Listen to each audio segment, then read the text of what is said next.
Welcome to the Pantheon Plus Rewind. Happy Sunday, everybody, and welcome to episode 61 of the Rewind. If you haven't joined us in any of our past episodes, we're a podcast team that discusses news, events, and conversations surrounding the upcoming MMORPG by Visionary Realms, Pantheon, Rise of the Fallen. Now, last week, my partner in crime compared us to a dating application in a rather witty introduction, meaning the pressure is on me for this week. So I thought to myself, how can I live up to such a great intro? And the only logical way that I could come up with was a rap. So everybody, here we go. Welcome to the show. You know how it go. Two dudes with some words, and I'm sure you've all heard. Firing opinions like a stove, squawking pelicans in a cove, drinking that fine, fine wine that we grow in our grove. So sit on back, let's get this on track, because it's you that makes it real. It's you that brings the feel. So without you, we don't go. So again, welcome to the show. Derek, how's it going? Let me pass you the mic. Wow. That was pretty great, man. If I had known when I did that last week, it was going to set you up to do this, I would have been like way more excited about it. But that was amazing. I mean, there's really never enough times in your life that you hear somebody just ad hoc, just off the cuff, rap like that. Freestyle. I mean, pretty impressive. Freestyle. No beat. I was thinking of maybe getting a beat to go with, but now just spit it, right? Just that's what the kids say these days. Just spit it. Spit it is what they say. Well, I wouldn't know about that, but yes, I'll take your word for it that's the lingo. When I saw this in the notes, I thought maybe you might have like a drum track behind it or something set up. I never know what you're up to. You've always got, something crazy up your sleeve, but kudos to you for the rap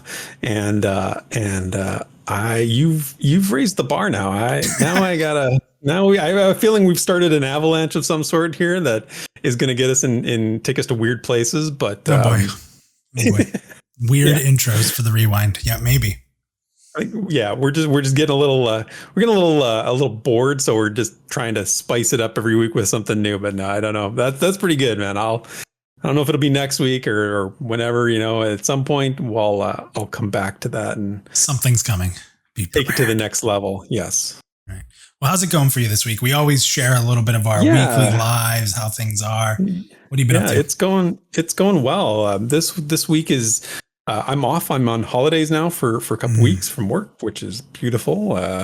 Very busy at work today, so nice to have that. And so the weather's supposed to be really nice here for the next couple of weeks. And what does that mean for us, not in Canada, when you say the weather's going to be nice? Like, is it just a little bit of snow? It's not snowing. That's all it means is that it's not snowing yet. Okay, that's fair. So the wife and I are taking a little bit of a road trip tomorrow, just for a day trip, just to get out of the house and go on a little trek. But other than that, it's pretty good. I'm excited. So, how are you? I'm doing good, man. Doing good. Settled. I didn't move really heavy stuff for the last couple of days, but I go back to work I went back to work on Friday. We got to keep it real, right? It's Sunday. Yeah. Right. And not looking forward to that. 11 days off, going back to work. There's a lot of people who go back to work and they're like, oh, I just feel so refreshed. I'm happy to be back. It was really good. I've never felt that way in my entire life. The day going back to work after being off for a long time is the most terrifying. Like, it really is. Like, you can't sleep the night before. Oh, I got to go back to work. I have the same thing. I know exactly what you mean. Is that I go back to work on Saturday. I'm off Sunday. Monday, I have a meeting from home all day. Tuesday, I go in and have a meeting from work. Wednesday, I have a meeting at home, and then I'm off Thursday. That's not so too bad. I'm only in the store for 2 days, my first 5 days back. So that's interesting. But it's a slow and steady reintroduction to the work world. Right. And that's how it should be. Yeah. And the thing I did want to bring up, I'm curious. We talk some sports ball every once in a while. The Montreal Canadiens have made it to the Stanley Cup. Now, yes, I hate and despise the Canadiens. Every little bit of me absolutely despises that team. And I know that in the regular season, you're probably exactly the same way, or at least close. Yeah. How do you feel, though? Are Canadians as a whole now saying, well, we can bring the cup back to Canada? Or as fans, are you guys like, heck with Montreal? I I'm hesitant to speak for all of my fellow Canucks, but personally, I see it as a Canadian team potentially bringing the cup home. I'm excited for them, even though they killed us. That was the team that took us out. But I'd love to see a Canadian team win it all. I just feel like they're one of the original six. They're just the heart of, I think, an NHL identity. I think that there's so much identity there. There's actually quite a few Canadians fans here in Winnipeg too, because when Winnipeg was without a team for all those years, people had to pick a team, right? People had to, There were still hockey fans here. So a lot of people are Canadians fans here. The Habs, as you call them. Yeah, the Habs, that's right. So I got to root for him a little bit. I think Vendini's probably in the chat right now, just cursing at me because I don't think he likes them very much. So, I got to root for him. I can't do it. I cannot stand that team. So hopefully this is the other division wins, and I don't even care about them much. I just don't hate them as much. So we'll have to see what happens. Yeah, it's the lesser of two evils, I guess. Yeah. So next up, the one thing we do every week is we like to start wrap up the introduction by thanking our adventuring party for the week, all of who donated during the premiere of the previous episode. Again, we're very thankful for everybody who supports us in any way, shape, or form, but we want to give a special shout out to all those who continue to support us and enable us really to give away a lot of donations that we have. That's been a really big deal. So the list here is Redbeard Flynn, was the Darkmere Necro. We have Brian Reck as a Gnome Summoner, Dustin Harms as an Archai Druid, and changing their name, previously Shuriken, they changed their name to Jadica, and they're now an Archai Wizard. We have Dan Johnson, who's a Dwarf Ranger, Ziplox, who's a Darkmere Rogue, I marked stuff and I messed that up, but Sparrow, who is now a Dwarf Ranger, and Bounty Code, who is a Human Wizard. And am I not mistaken? Didn't Kelly DeCourcy donate for the giveaway? And I don't think we have her on there. I think Kelly DeCourcy is Shuriken, is Jadica.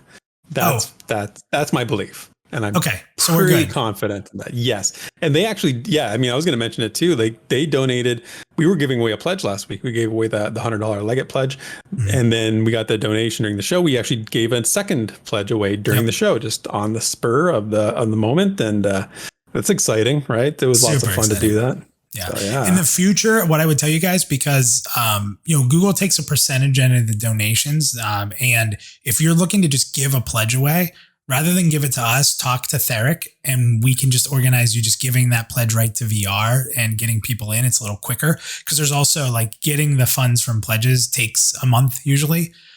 So if you're looking to specifically be like, hey, I want to donate a pledge, just reach out to Theric and we can set that up to be really easy. And then, credit you and make sure everyone knows that you're as a community member donating. I think that's important because one of the things that's cool about how the giveaways have happened. Now we've given away a few, but we've also had a lot of community members give them away. And it's really cool. It really breeds that whole idea we have of community matters. And it's this really cool way for the community to team up and bring more people in. And I just love every second of it. So Theric is awesome at handling that. He's worked with a ton of people to help set that pledge up with VR. So just reach out to him if you want to do a pledge giveaway. We would appreciate it greatly.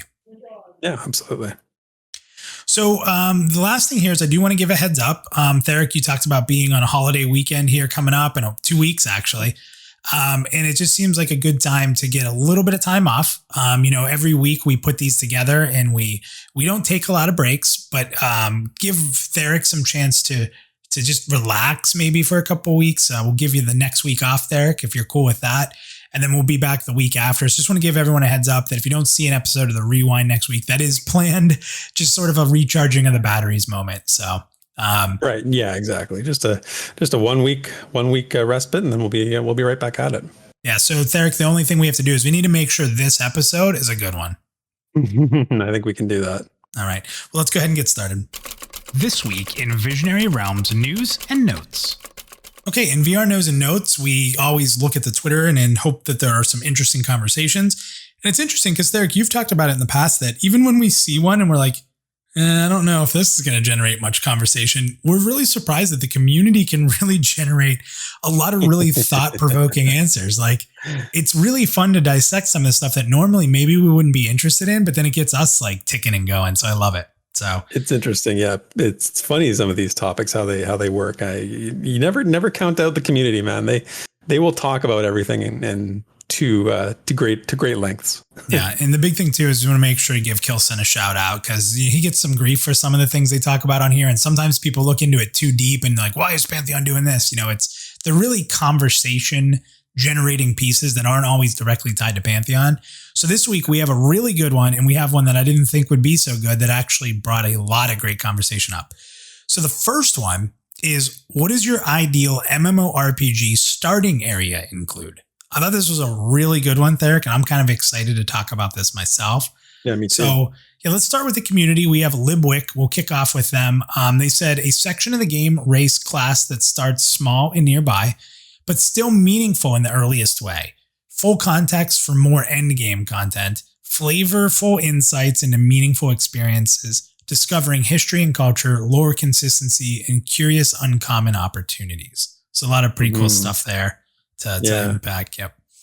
Yeah, lots of little like threads to follow, right? I think is what they're sort of getting at, is you've got these little hints of things that you want to follow up in later on.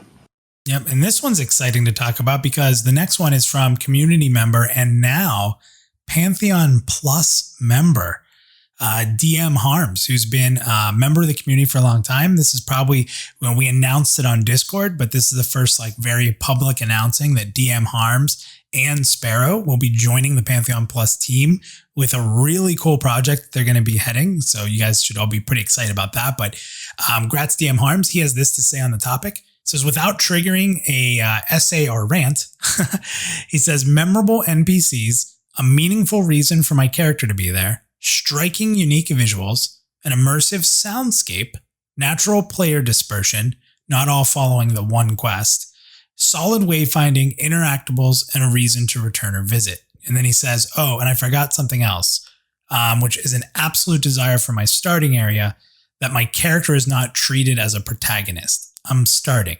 I am no one. Restrains the rant. So a lot of good pieces there. What do you think of that one there? Yeah, he got some ideas, got lots of ideas for, I think they should hire him as the starting zone designer. Seems to have the checklist already made up, but yeah, no, all valid stuff and all very, important things. I like that, not all following the same quest. That's interesting. I don't know how you make that happen, especially with like games sort of needing a tutorial. I know people hate them, but it's one of those things like tutorials are needed, but I think most people that hate them just wish that they could skip them.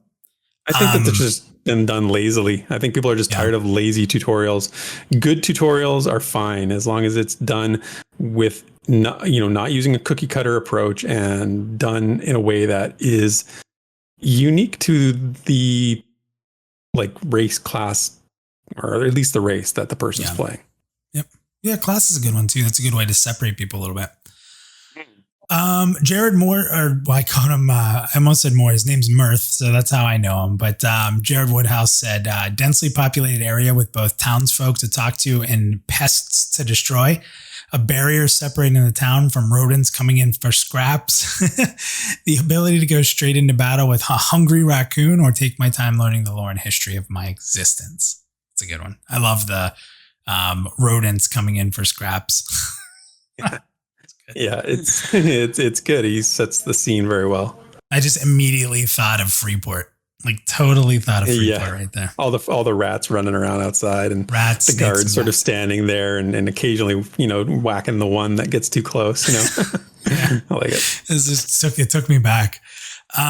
Core Chamber says home. Everything I would need to start my life out as a worker, a crafter, a harvester, to live in the town working at my shop, a pub where my friends get their first taste of combat, ready to adventure from this small town. Also, let's not forget the library for the curious-minded. I'm sure you like that last part.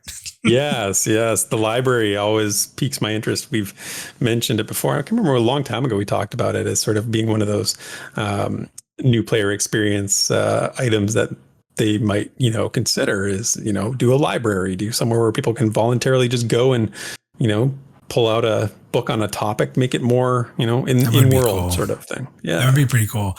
You imagine how long you would spend in a library of like lore and stories that are specific to the race that you are and from their perspective. Well, if people watched when we played Fortress de VR, they'll know how long I spend in the library. I don't leave until I absolutely have seen everything. So very true. Yeah. Very true. Next up was Jorgen Wickstrom. Says, in his opinion, the ideal starting area is more than just a newbie zone. There should be plenty of reasons to travel through the area later on, other than like revenge on some particular nasty orc chieftain, which is good. Takes me to Kelvin. So yeah, that's a good one. I like the fact that he's kind of saying like, don't just make it an area that the new players are in, like make it a real place that has significance, not just something you do once and leave. So I like that. That kind of talks to like that whole like newbie island that a lot of games do. Like you're on an island doing something, then you leave and you never go back. Like I don't like that. So no, I know, right? Exactly. Reasons to come back home later on, right? Got to have that. Yep. Next up is Shh TV. I always like having him on. He says sticks to fight with, carnivorous carnivore rats and bats. So flesh-eating rats and bats that you can't seem to kill with the stick. Cards that will save you from either the bats or other outside aggressors. Other noobs who will train you with said bats and rats and their lack of knowledge and skills. Would you like more? He's got a whole rats and bats theme going on there. That's his name of his MMO is Rats and Bats. Yeah, I feel like he had some scarring moments as a newbie with that's very insightful. I think you're right. Yeah, some weapons that weren't quite up to par and people running around getting him killed. So yeah, agreed. Volley Pantheon says, no formal guidance. I want the world to teach me its roles. I want to converse, loot, climb, kill, train, cast, discover, run, die. Maybe not too much of that last one. He said, reaching level 2 should be the final lesson. I don't want it handed to me in 10 minutes. I want to struggle and prevail. And an added comment on here from Exozone was, I can't stand the starting zones that lead a player to level 5 or 10 before moving to the real world. Kind of like what we were just talking about. EverQuest Original was painful as hell. I hated it at the time. But looking back, it made everybody better players in EQ. So I agree. It's a tough thing to do. I mean, you have to balance it for everyone. That's the trick, right? But I just, we've said it before. I think we're all sick of the cookie cutter tutorials and first level, 5 levels, whatever it is, where you just feel like you have no agency in the game yet. Yep. Sean Holden says a vertical slice of overall gameplay. I love that because VR's really talked about the importance of that, like introducing mechanics, early to people so they get a feel of what the game's all about. He says also some quests to complete, a minor rare mob to stumble upon, capped by some group content, and a solid start to a grand quest that leads you into the wider world. So he likes that grand quest to get you started, whereas some people don't. But overall, I like that commentary that he put there. Yep. And finally, from Tyson says it's hard because not every starting area should be the same. And I don't want to be reminded of other MMOs. I want a unique experience that thrusts me into lore and combat.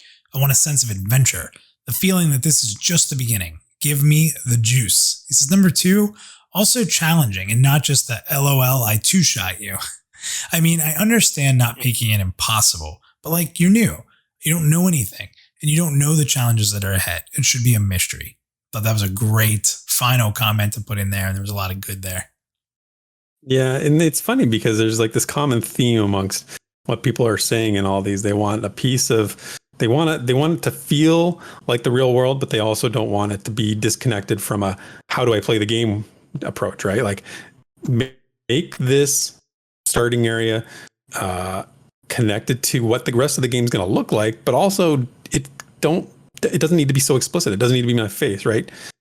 Some people want, there's different gradients of it. Some people want more of a dangerous, more of an unforgiving initial experience. And some people are a little more cautious, but at the end of the day, what's common is that it's like, it's got to feel like the game. It can't feel like this weird tutorial that has no connection to the rest of the game.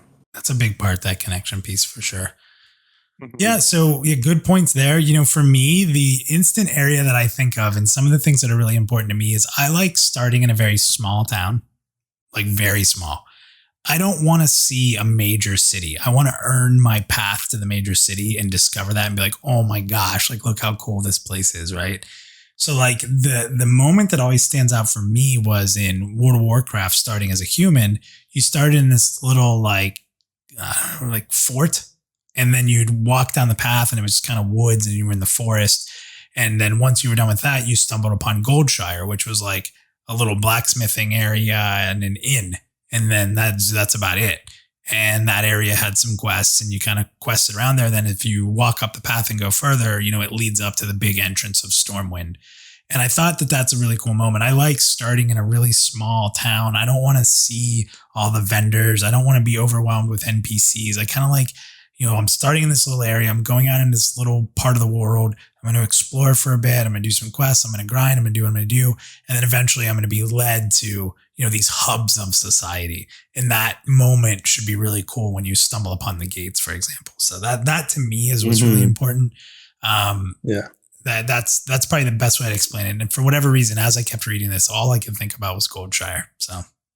Yeah, it makes sense. Our brains are set up to go from, from start adding information from a very limited amount to a greater amount to a greater amount. And I think everybody would agree that just being dumped into the middle of a major bustling metropolis would be completely overwhelming.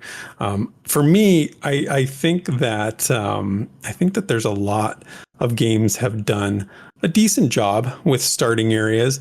We've been playing Lord of the Rings online lately, and I have to say that the way that game, there's things about it I like about the intro and there's things I don't. But one of the things I do like about it is how you've got this quest from the get-go that you can follow to sort of do what you're saying, follow that linear move along the, increasing complexity path. But you've also got like, the zones or the areas in that game are not necessarily like this flow zone necessarily. Like you can kind of go a lot of different places right off the hop. And I like that aspect of it too. I don't really want to be guided down a linear path too much, but I think that it's important for the starting area to have sort of equivalents nearby. You know what I mean? Not higher necessarily, maybe a little higher, but not this standard patterned path of, okay, this is a 5 to 10 area. This is a 10 to 15 area. Yeah. This is a 15 to 20 area. That's not something I'm looking for. Yeah, I think mixing the leveling in areas and pockets of different zones is really important because you get to see those fancy people in their big gear run by you when you're a noob and say, man, I want to be like that, right? Like that's a lot of what drove EverQuest, was seeing other people who are stronger than you and seeing these items because they were running through the same zones you were in doing things. And I think that that's been lost in a lot of MMORPGs, in my opinion. So having that is super important because it's another carrot, right? It's like you're putting carrots into the player's hands instead of having to develop these carrots. You're just having somebody run by you with sweet gear. You're like, oh, I want that. Yeah. So the other thing that somebody said in the comments I saw in these replies was, each starter zone should have like a signature, a signature named character that's just good at taking out new players, like the Fippy Darkpaw of every zone. Every zone should have a Fippy Darkpaw, Yeah. And that's how those characters become legendary, right? Because they're just noob killers and they're just the bane of some people's existence. But then like somebody said in the comments, go back and take out that, NPC that tortured you for 5 levels. And that's and when I talked about Goldshire, that was Hogger. Yeah. Hogger was not too far off, and Hogger's legendary, right? I mean, I went back to Hogger, who's probably level like 12 elite mob, maybe even lower than that. I just amp him up. And I've taken my guild at level 110, and we formed a 40-person raid party, went to the zone and were like, forming raid on Hogger, whisper for invite. And we bring 40 people to this small area where this level 15 mob's running around just walking. And then we like engage it like it's a raid fight and have fun with it. And he's dead in 2 seconds, but it's so fun. Like it's such a great people moment. Sign up in droves, right? They're like, yes. Sorry, yes. Group full, 40 people. Yeah. That's awesome. That's so good. But yeah, that kind of stuff's important. You think of people like Sergeant Slate. There's a bunch. There's a bunch like that. But in new games, but again, in Lord of the Rings Online, doesn't really have that. See, like that's a problem. Like not every game should copy the other one, but this is one of those things that some new games get away from. Like I don't know of a lot of that happens in modern games. Yeah, for sure. The next one here is one of those topics where when I first read it, I wasn't really sure what to expect on the comments or how much we'd get, but there's a couple of things here that were brought up that I thought were like, wow, like that's some great insight. So I'm excited for this actually. And it was it was a strange thing, but it's player portraits on the UI, yes or no, and why. And for those of you that are like, what does this even mean? It's like, if you think about your UI where you have like your health and your mana, like, do you want a picture of your character that's like in current gear there? Do you want a class logo? Do you not need a picture at all? So that's kind of what this is referring to. And we start with Angs, who said, like many here, I prefer a class icon.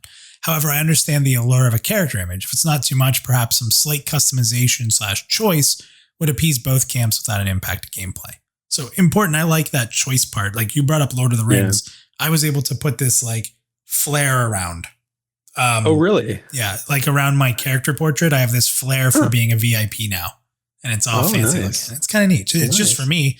I think maybe if you click on me and target me, you'll see it. But, it's kind of neat little flare. Yeah.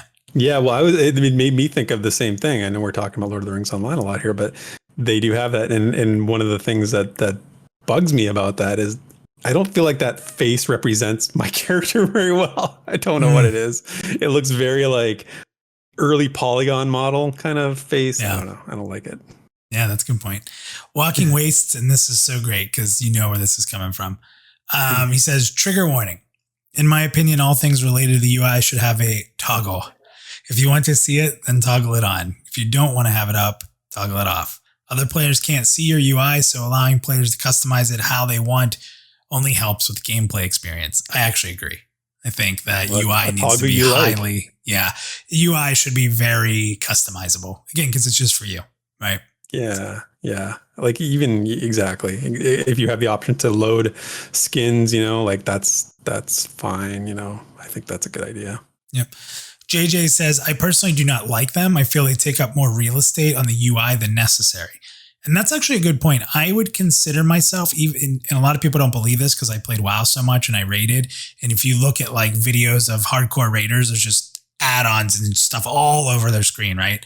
I was a very heavy minimalist in design of my UI. So I can totally understand like having nothing that isn't urgent on your UI to have it super clean. So I can get where JJ comes for that. But yeah, I'm kind of that way too. I'd rather see the world. I don't need to look at my face constantly. I'd rather see the world. Yeah. Crow Singer says, I'm not fond. I love this word. I love this word. I'm not fond of a lot of frippery. Frippery. That is a good word. Is that a word? Like this is the second time. Did Crow Singer make up the word frippery? No, she knows what she's doing. It's definitely a real word. Derek, we're going to need you to look up the exact definition of that so that I can use that term. Yeah, I want to use that term in regular conversation. Frippery. So starting over, Crow Singer says, I am not fond of a lot of frippery in the I can't do it.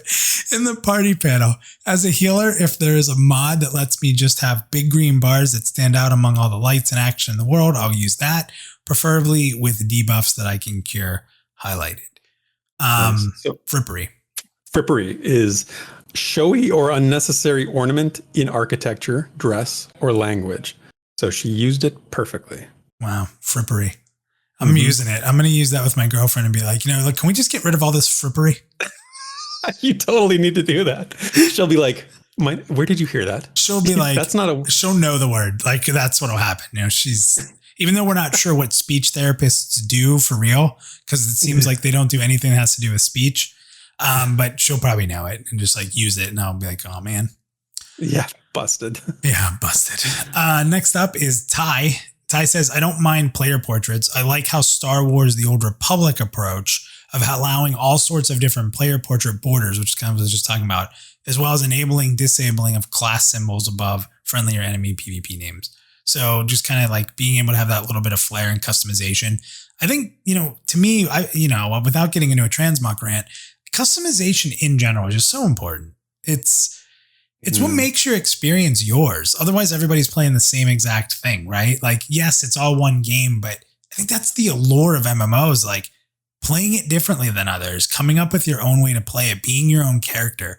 Anything that allows that to me is super cool. So, yeah, especially, and they said for PvP names, for a PvP perspective, maybe it's helpful to have your player portrait, available to you and to look at. I don't know. It seems like a reasonable thing. Yeah. Now this next one here blew my mind.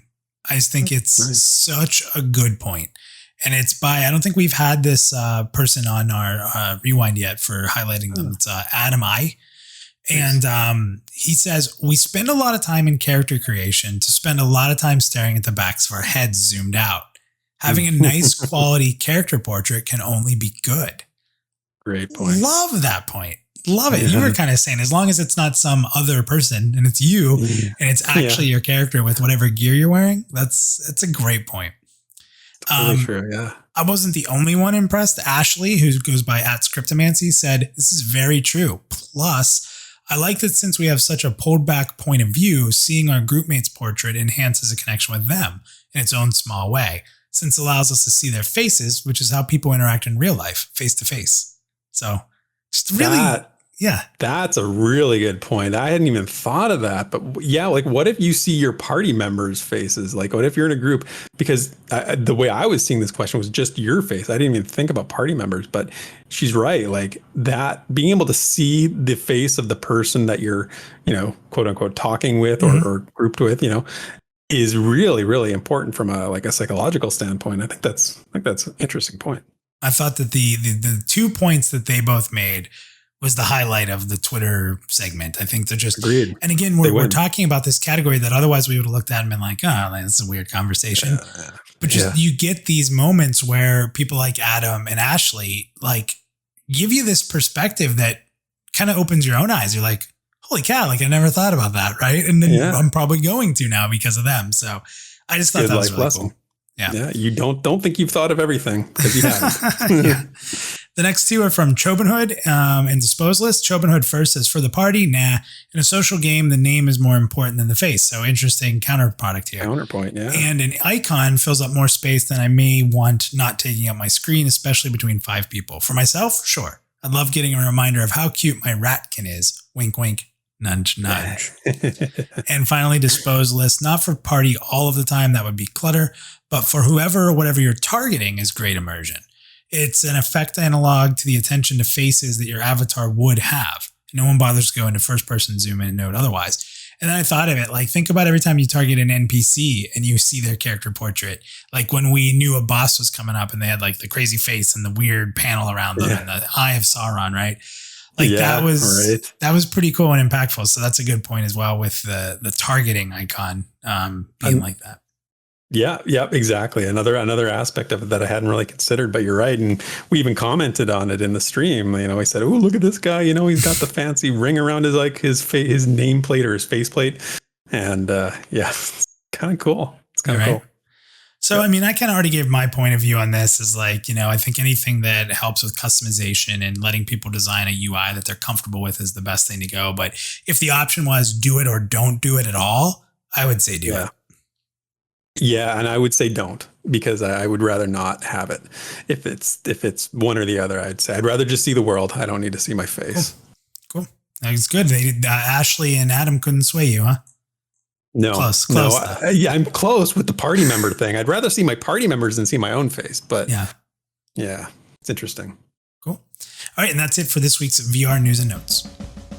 When the Pantheon community speaks, we listen. So let's dig into the forums and fan projects to see what the discussion's all about. Okay, so this week we are going to revisit a topic that we have sort of talked about in the past, not exactly like this. We're talking about corpse runs. And the funny thing about this topic is that it came up in the chat during the premiere last week.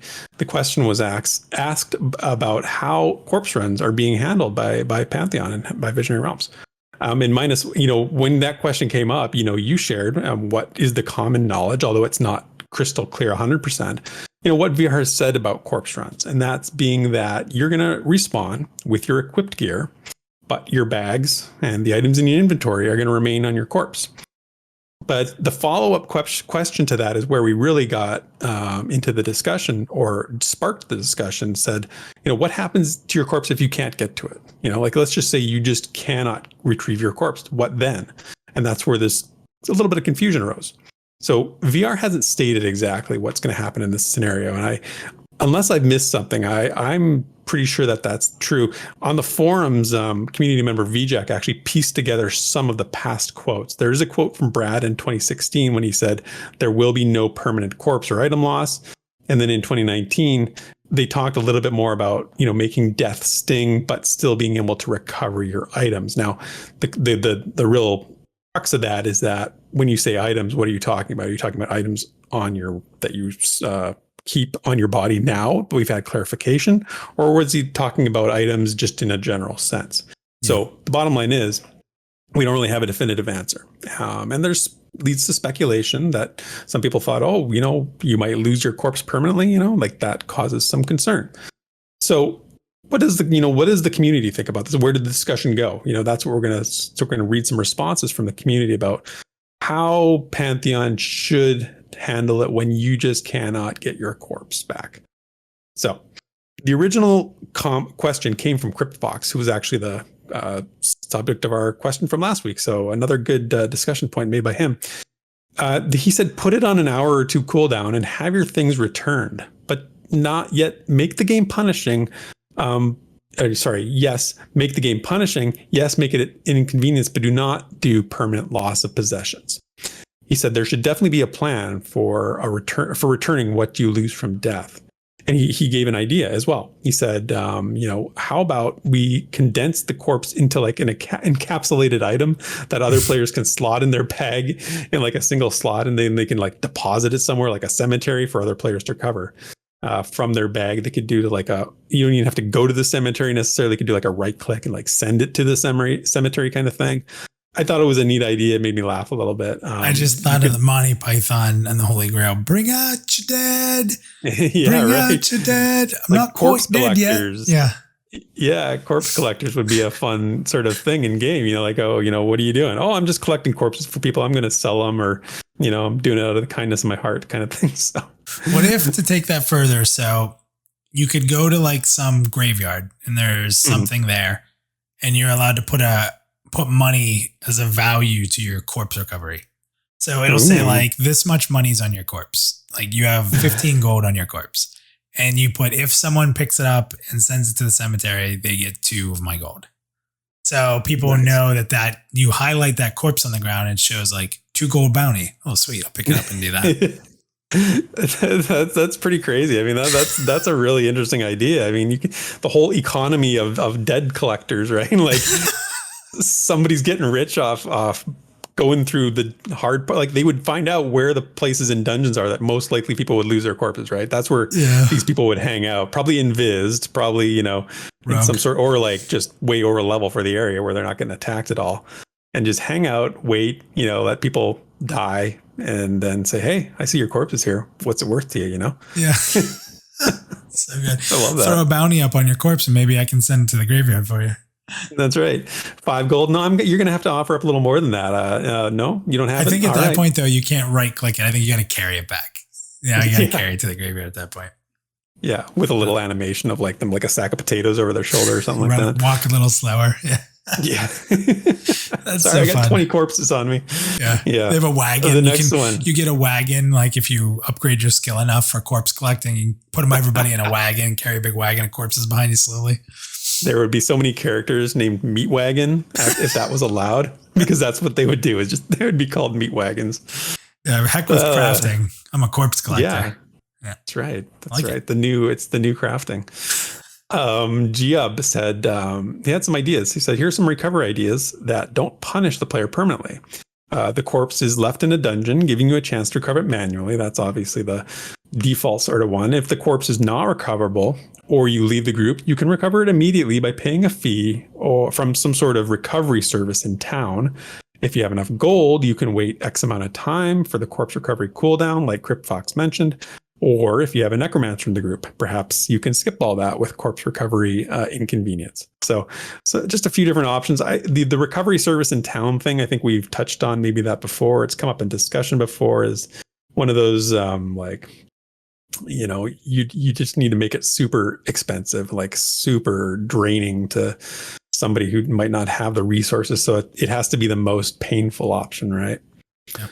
I'm never going to carry anything but the loot we get in the dungeons. That's so funny you should say that. It's exactly, as I was writing my notes for this, I was thinking the exact same thing. I'm like, man, you just like, when we were playing Lord of the Rings Online again, if we had died at that final boss fight, like it was like late, it was like 11 o'clock. And I was thinking at the time, like, if this was a EQ and we died, we had to get our corpses back, I wouldn't be getting it back that night. There's no way. Right? Yeah. I would just leave it there. I would know, what kind of time frame I was looking at, but I would be thinking about it the whole time.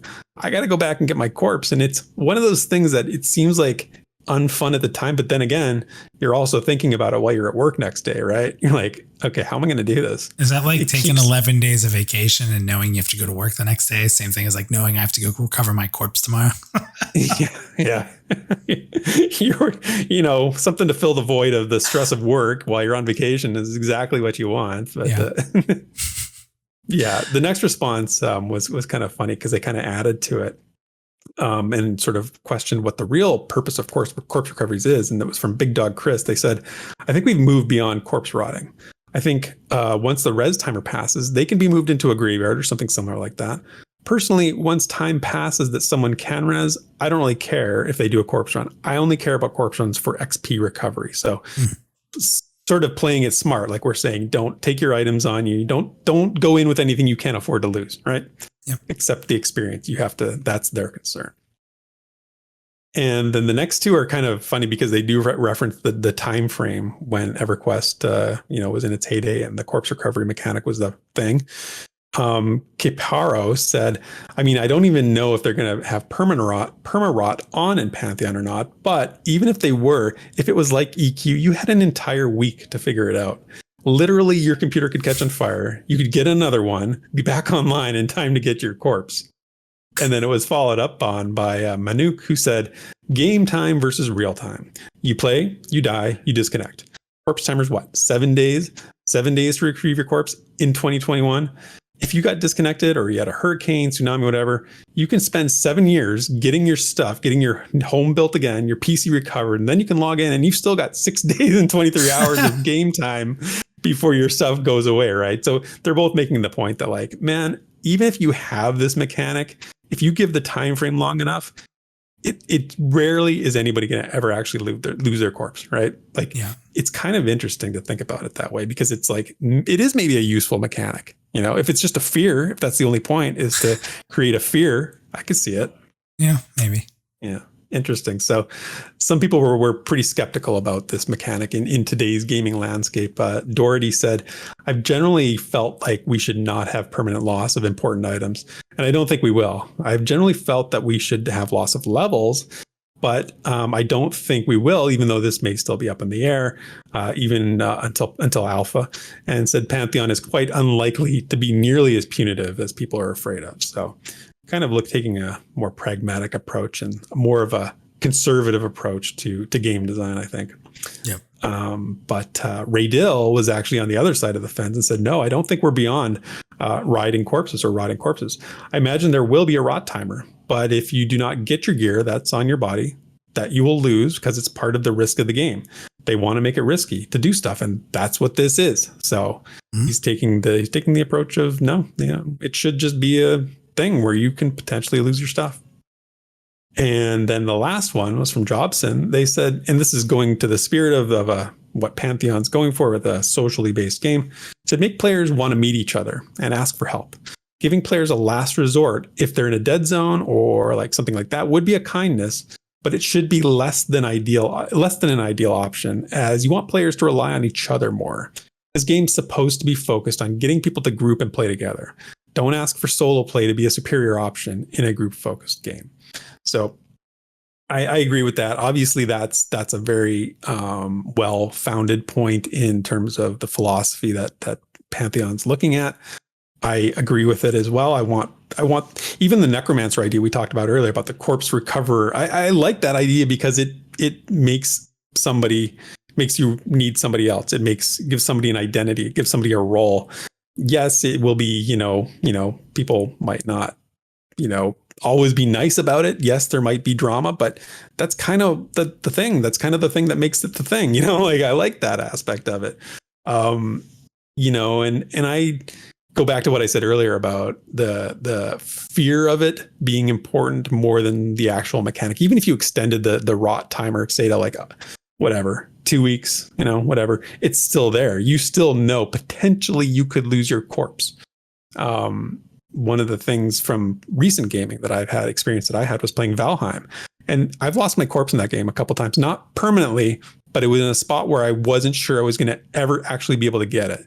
And from my understanding, corpses don't rot in Valheim. They stay there forever. But I really thought there were times where I'm like, there's just no way I can get it from where it is without my stuff. And that's the way Valheim kind of works. So that fear, though, is important. And I felt it very profoundly when I thought that I might lose all my good gear. So I like it. I like that feeling. I like that fear. I think it engages me in the game.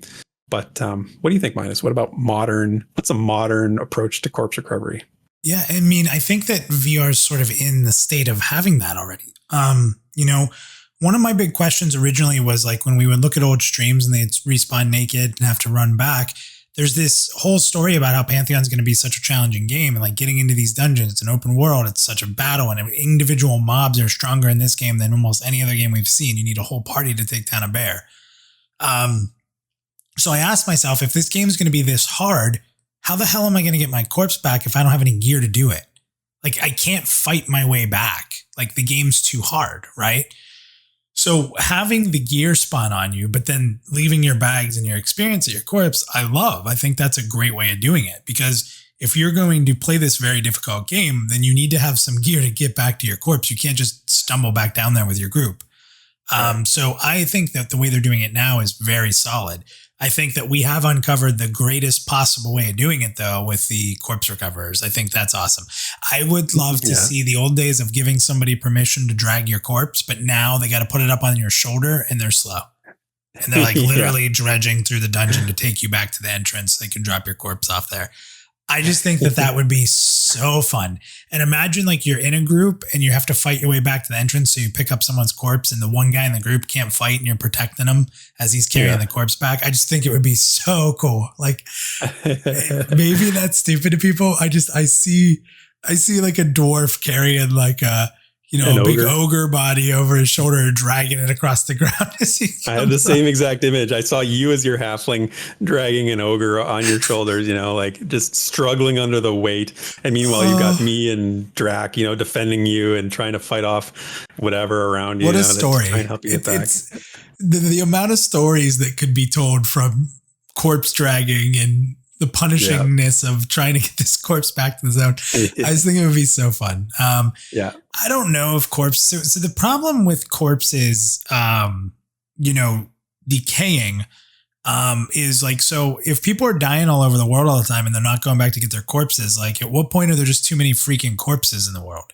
Right. There has to be a rot timer, or does it just go back to you? I don't know, but you can't just have infinite corpses laying around. That's not going to be good for the game. Pantheon, Rise of the Corpses. You go into a zone and it's just walls of corpses. Like, that can't be. What is that? Remember that movie? It was like Days a Year or something. And it's like this mountain of corpses. Yeah. Yeah. You can't have that. So the corpses do have to go away, and there should probably be a limit to how many corpses a person can have. I don't know. There's a lot to it that's performance based, not just mechanics that need to work together. So it's interesting. I don't know how that would work, to be honest. Mm-hmm. Yeah, I don't know. I think you're right. I hadn't thought about it from the technical standpoint, but you're right. I mean, they do need to go away at some point. I mean, maybe it's just you wait 14 days, make it really long, but it doesn't like disappear into the ether. Your stuff goes back into your bank, right? But you have to wait 2 weeks, right? That seems like might be something they could consider, right? Yep. Anyway, it's interesting. In your mailbox, you just get a mailbox, like a random passerby sent your gear back to you. I think your corpse should actually be in the mailbox. Can you imagine? You're like, oh, hello, corpse. You open a letter. You open Yeah. a letter. Hey, I found your stuff and figured I'd send it your way. You know, attached is a cash on delivery you have to pay. And it's Right, like, yeah. you know, like in mail and MMOs, it has like the little box of items. You just have like your body, your corpse. Yeah. What if it came to you in like pieces? Your head came in one day, your fingers came in the next day. Well, keep in mind, all they need to send back to you technically are your bags. So technically, yes. Yeah. Maybe if you're like got earrings on or jewelry or some sort. I sent your head because I think this is you. Yeah, wait, that's not my head. Send it back. I'm not paying for this cash on delivery for this. I'm head. not That's an elf. mine. Yeah. Yeah. Oh my God. Don't send mine as an elf head. Well, Never maybe. hear the end of it. Put it on Don't. on my wall. Yeah. Oh God. Anyway, No, it's interesting. I think that there's a lot of people that have said like there's, you know, it shouldn't be just like EQ. Like the genre has evolved, communities evolved. Like I agree with a lot of that. And I think where VR is now is a great place. There's just a couple of those things they have to clean up, and what's going to be the best for the game, what's going to be the best for play interaction, what's going to be the best for the servers. All that stuff's pretty important. yeah, I agree. Right on. Okay, so we got a cool introduction this week. It comes from somebody we actually know, from Gulo Gulo, who said, long-time lurker here after winning a pledge on the Pantheon Plus Rewind. He said, I am an EQ veteran from the Povar server. My main was an enchanter named Yanip, but I was I was usually found dual boxing with my warrior weapons, which is a cool name for warrior, and raiding with my guildies in Rising Ascension. I will continue to enthusiastically yet impatiently wait for Pantheon's inevitable release back to lurking. So NPS, thanks to the Pantheon Plus crew community for being so awesome. So yes, Gulo Gulo was one of our winners from our giveaway last week. And very excited for him. And the other one was Fev Sonata. I don't know if we mentioned that, but another member of the community that won the pledge. But I've played Valheim with Gulo Gulo. Actually, we had a server that he and another fellow were playing on, and we had a good time. Super nice guy, and I'm looking forward to hanging out with him in Terminus for sure. So, congrats, man! Congratulations. And so fan projects, couple ones. Again, prolific writer and oh God, what was the word now? I can't remember the word she used, but the frippery. Crowsinger, yes. Crowsinger does not write frippery when it comes to her fan fiction. I didn't use that right.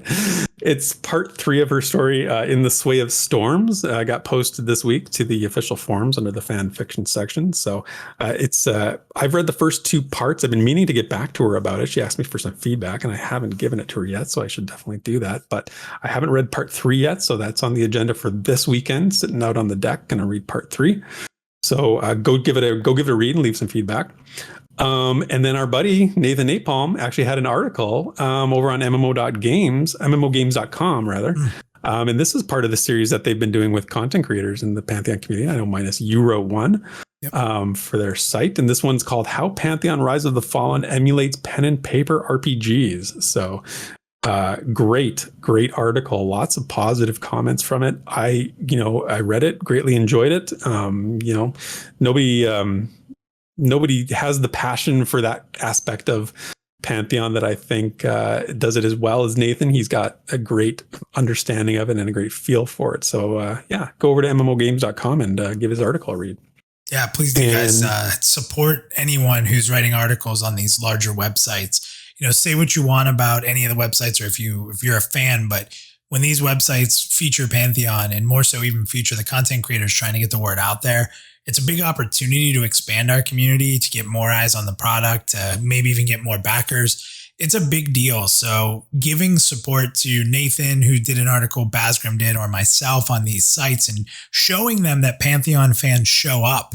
The whole reason that myself, Nathan, and Basgrim had the opportunity to do this was because they put a poll up about your most, exciting MMORPG upcoming, and they didn't put Pantheon on it. And we drove the community to just post tons of comments on Twitter to where they ended up making a poll between Ashes and Pantheon. And it was, a lot closer than you would expect because, Ashes has a huge community. And it really, that community stepping up, which we talk about all the time, Theric, like understand that you all have so much power to create positivity and generate interest in this game. And not just for us here, but for the entire community. And when you guys step up and you comment on articles like this and go check it out on their website, and they look at all the articles on their website, and the article that has the most comment posts at the bottom is about Pantheon, that's a big deal. So great job to getting all of us the opportunity to do these articles. And that's a great article. So definitely get over there and check it out from Nathan. Yeah, exactly. Well said. Well said. And that's it for this week's community discussions. Here's the mail. It never fails. It makes me want to wag my tail. When it gets here, I just yell, mail. We're getting sued. All right. So this week we have a few different mailbox questions to answer. The first one comes from Zonth. And they said, what are your thoughts on evolving items or items that require experience to grow stronger, such as a sword with 3 different levels that suck up some of the experience from mob kills in order to move it to the next level? I'll start with this, Derek. I love it. Any other reasons? I've said a lot. And one of the reasons I really liked EQ were AA points. And I know a lot of people have different opinions on it.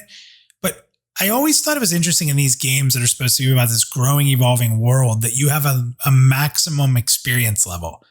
Like if you want to keep playing, it's one thing that, say what you want about BDO, but the fact that you're constantly forever gaining experience in knowledge and strength, I think that's really important. So if there's reasons like in Pantheon, like mastery points to keep gaining experience, to keep killing stuff, to keep camping, to keep grinding, having items that you can grind and level up, like that's awesome in my opinion. It reminds me a little bit of like leveling up materia in Final Fantasy VII. And doing things like that where you're leveling up the actual items. I think that's a great idea. And it further adds to more reason to grind, to camp, to do that leveling experience even after you've hit max level. So what are your thoughts on that? Yeah. The only thing I would say on this is that I'm okay with it as long as it's limited to there less items that you can do this with than more. It's not the common thing, right? Yeah. I don't want every sword I loot. I don't want every bow I loot to be levelable. I want it to be something that sets items apart. So, I found, this rare drop. It's rare and it's sought after. It's got prestige because you can level it. Mm-hmm. So I don't have a problem. I like the idea for the same reasons you said. I think it adds to another layer to the game and where how your character develops with their gear. I just want it to be. I want it to be special. I don't want it to be common. Yeah, I agree. And I think the other piece of it too is like, what if you got to max experience on it, but you had to take it somewhere or get like an item to help have a crafter help you evolve it, or somewhere in a town or something like that. So like when you get to the max level, it still needs to be like empowered, and then you go back and you can get the level after that. I think there's a lot of cool things you could do with that. Yeah, I'd agree with that. Next is from LaFell. They say, should races, genders, and perhaps classes have distinct animation sets? Consider both combat, idle, social animations. Would you mind seeing this, or perhaps not immediately, but sometimes in the future? His mind goes back to the EQ dwarf roll or the ogre butt scratch. What do you think, Derek? I would say in a perfect world, yes. With unlimited time, resources, and creative energy and people to put that stuff in place, 100%. I love that idea. I think it's a bit of a tall order for a small team like VR. But maybe just like one thing, like maybe just give each race one weird thing that they do, right? So you'll never like / dance in a lot of games. Like usually every race dances differently. And WoW, I think every race and gender dance differently. Yeah, and I think that's been done in a ton of games. And I would say like, change it up a little, make it so it's just like, if you stand idly as an elf for a long time, you just start, scratching your chin and ponderously looking at the trees like you're in love with them or something like that. And, or, every race has that one thing that they do. It's weird. I like that aspect. Right, well, I want halflings to be standing there and do like a bored face and a big yawn and a frustrated face. Yeah, exactly. Yeah. Like a little tantrum or something like that. Yeah. And last year, we have 2 people who kind of contributed to the same topic here. First, Sparrow started with saying, with Monk making its debut soon and what we know about the class, what unique features gameplay do you think it's going to bring to the table? And then Cryptfox kind of said, should they have positional combat? And we talked about that maybe last week or the week before about monks in Final Fantasy 14, how they had positional combat, go to the side, go to the back, do that kind of thing. And I loved it. And it actually came up in the channel where people tell us or request questions, stuff like that in our Discord. And people started answering this and said that they felt like Final Fantasy XIV was just too chaotic, like having to be like, I'm behind, now I'm on the side, I'm going to hit this ability, then I'm going to go back in the back to combo with this. So people are like, I like it, but maybe calm it down a little bit. And I can sort of agree with that, especially having had the opportunity to play Pantheon and know the pacing of it. I think you can slow it down a little bit for sure. But as a class, Theric, I expect it to be, I hope that it still has a strong DPS because, you see these martial artists in movies and stuff, and it's just like they're doing all this cool stuff and, the death touch and stuff. So I would like to see it as a class that can be one of the top DPS classes personally. But I also know that they really want to have some of the utility of being an off tank, but maybe they just make it where you're off tanking because you're able to put a lot of DPS out. Like when you do that small bit of off tanking, it's harnessed through your DPS. So I don't know. What are your thoughts on it? Yeah, the monk's an interesting class because it's so not template. There's not a template for it. You can go different ways with a monk. Like you really can't with a warrior. Everybody knows what a warrior is, but monks are you have options, and I really think it's an opportunity for VR to show their creativity with how they design the monk. And we talked about earlier about corpse runs, right?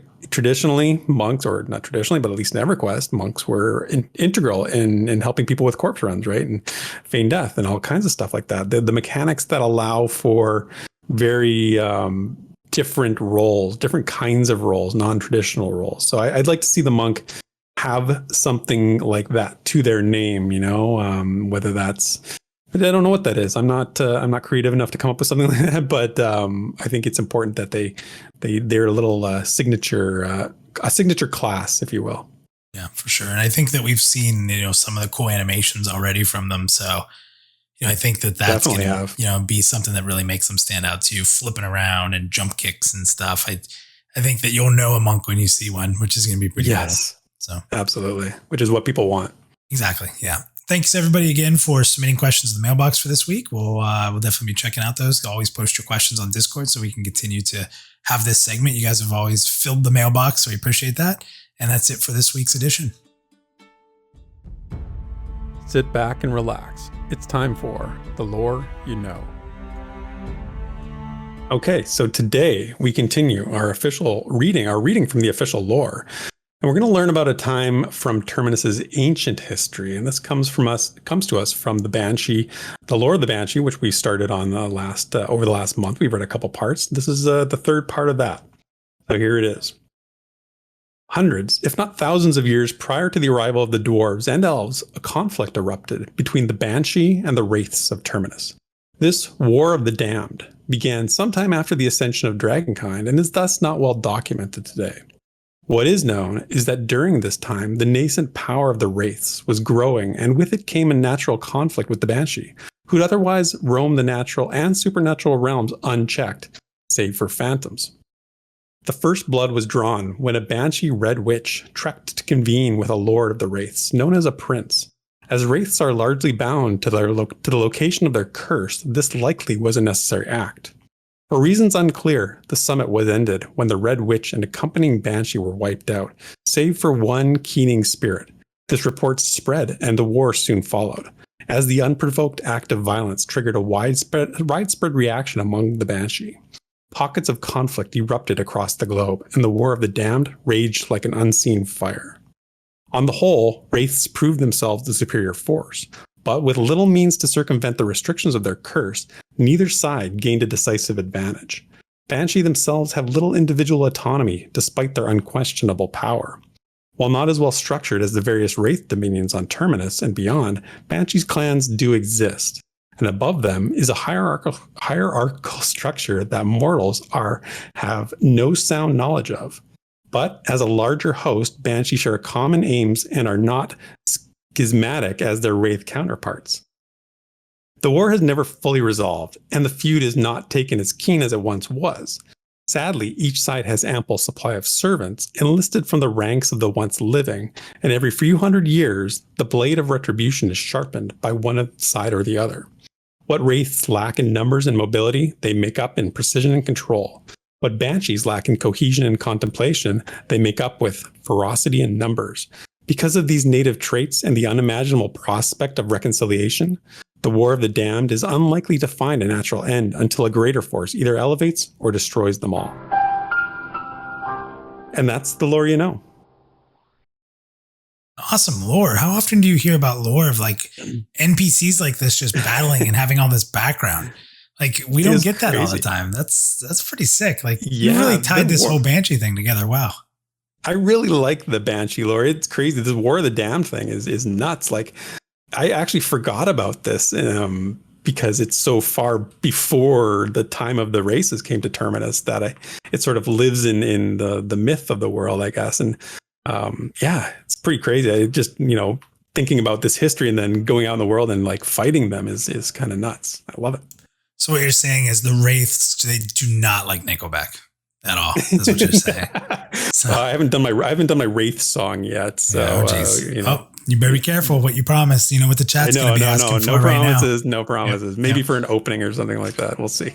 Awesome. Well, everybody, thank you again for your amazing support for us. I hope you enjoyed today's episode. And remember, we will not be having an episode next week. We're going to take a week to let Theric recharge his batteries. I won't mind doing the same and work on some other stuff. But awesome show once again, Theric. Thank you for everything you do. And thank you to the community. Until next time. See you next time, everyone. Thank you for listening to this week's episode of the Pantheon Plus Rewind. Be sure to follow Minus and all Pantheon Plus related content on Twitter, Twitch, and YouTube under the name Pantheon Plus. Also, be sure to follow Theric at Pantheon Theric on Twitter. Keep up to date on all Pantheon Rise of the Fallen information on www.pantheon.plus, the definitive source for all media of Pantheon. Until next time.